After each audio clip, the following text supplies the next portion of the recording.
L'Union européenne, UE, a appelé samedi le Rwanda à cesser de soutenir le M23, la rébellion Tutsi qui s'est emparée d'une large portion d'un territoire au nord de Goma, dans l'est de la République démocratique du Congo, RDC. L'UE exhorte vivement le Rwanda à cesser de soutenir le M23 et à utiliser tous les moyens pour faire pression sur le M23 afin qu'il se conforme aux décisions prises par les chefs d'État de la Communauté des États d'Afrique de l'Est, selon cette déclaration de Josep Borrell, chef de la diplomatie de l'UE, qui fait suite à la publication d'un rapport d'experts de l'ONU sur la RDC. Dans ce rapport publié en décembre, des experts mandatés par les Nations Unies affirment avoir collecté des preuves substantielles démontrant l'intervention directe des forces de défense rwandaises, RDF, sur le territoire de la RDC, au moins entre novembre 2021 et octobre 2022. Le Rwanda est accusé par Kinshasa,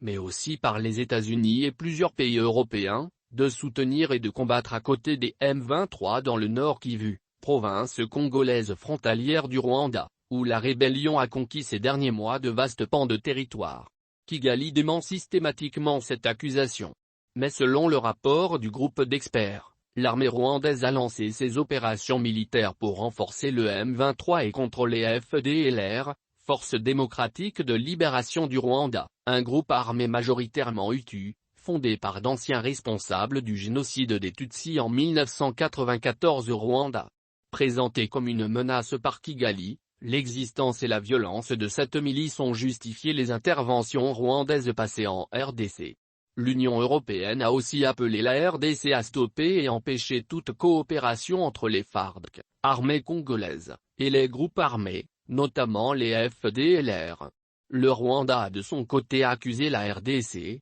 où la présidentielle est prévue en décembre 2023, d'instrumentaliser le conflit à des fins électorales et d'avoir fabriqué un massacre qui, selon une enquête des Nations Unies, a été commis fin novembre par le M23 et a coûté la vie à au moins 131 civils dans les villages de Kishish et Bambo, selon un bilan encore provisoire. Des initiatives diplomatiques ont été lancées pour tenter de résoudre la crise de l'Est de la RDC où une force régionale est-africaine, dirigée par le camp IA, est en cours de déploiement. Vendredi au nord de Goma, des combats ont encore opposé l'armée congolaise, appuyée par des groupes d'autodéfense, aux rebelles du M23.